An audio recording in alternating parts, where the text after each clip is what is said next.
Hello दोस्तों, नमस्ते, प्रणाम। मैं आपकी संगीता पटेल अपने यूट्यूब चैनल में आप सभी का स्वागत करती हूँ। एक छोटा सा अवधी सोहर गीत है और सोहर गीत कैसे लगे कमेंट में ज़रूर बताना।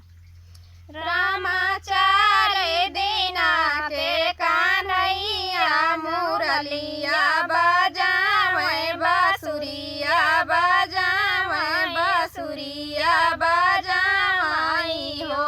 रामाचारे दीना के कान्हैया मुरलिया बजावे बांसुरिया बजाई हो। रामा कहना के जने में कान्हैया कहनाया जे खेले कहनाया जे खेलाई हो।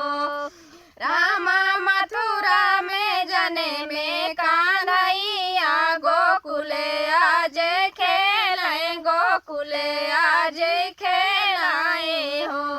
रामाचारे दीना के कान्हैया मुरलिया बजावे बांसुरिया बजाए हो।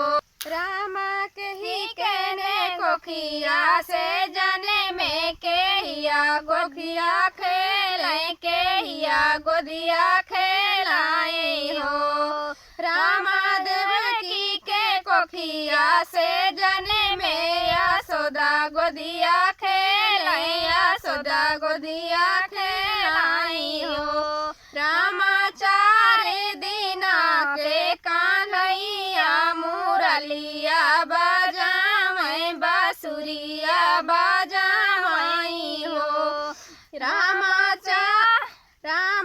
काहे के बने हैं ही डोला काहे नेरा से डोरिया काहे नेरा से डोरियाई हो।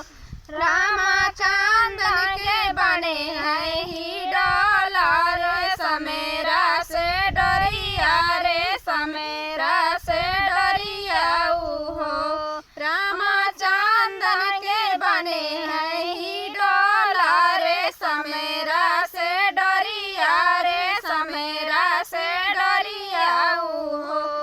रामाचारे दीना के कान्हैया मुरलिया बजावे बांसुरिया बजाई हो।